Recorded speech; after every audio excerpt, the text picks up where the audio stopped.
The blood is a conduit energy. We can feel the energy tingling all around our body. It's really intense awareness, like drinking a powerful cup of coffee.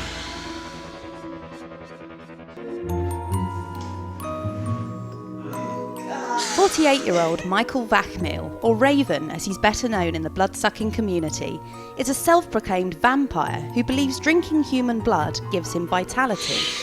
I started drinking blood shortly after my 13th birthday. It was during a very intense sexual act that blood was drawn and touched my lips. At that point, it was just an awakening. Something inside my mind and spirit woke up. His friend Blute, who's 28, has been entranced by the vampire community since she was a little girl. Hi, how are you? I first became interested in vampires when I was about 7 or 8. I found a book that my sister owned, and that kind of got the wheels in my head turning, and I kind of mulled it over a lot and decided that it wasn't the vampire I wanted to be, it was the quote-unquote prey. Blute is what's known as a black swan, a willing blood donor. Both her and Raven are part of a thriving underground vampire scene in Houston, Texas. We find people that we like and we enjoy who are willing to share with us by whatever means, either by sex, by blood, by ritualistic practice. For me, being a black swan is really more tying into my submissive side. It is a way that I serve and that I enjoy serving a dominant in that manner. Sometimes it's a little bit like when you get the shiver all the way up your spine, because it's actually very pleasurable as well.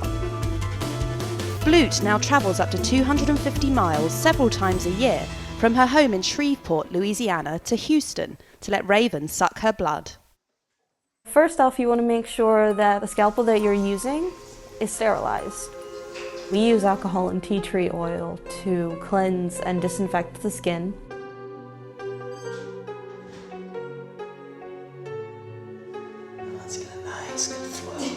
Some people prefer to use their fingers. Generally, Michael and I, he does lick and suck it off.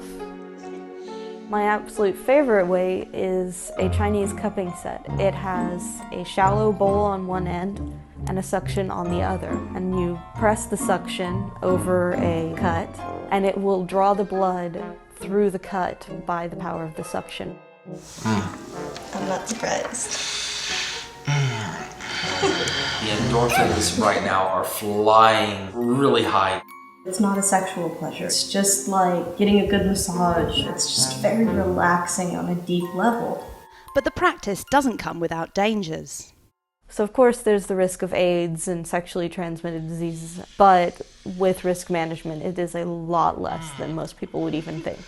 Just don't donate to just anybody. A lot of people think that it's, oh, I'm a free buffet. Blute and Raven want the wider public to open their minds and mouths to the blood-curdling subculture. The social media around vampires, the Dracula, Twilight, and other such, they haven't given vampires a bad rap. They've humanized the vampire. With the swan, there's compassion, there's love, there's understanding, and that powerful mix of relationship and sacrifice and human bonding and connection with another person. If there are people who are out there and are interested, actually do your research, get your proper tools, and make sure to sterilize skin and scalpel. And don't fear us, we're not scary. How's it taste? Delicious.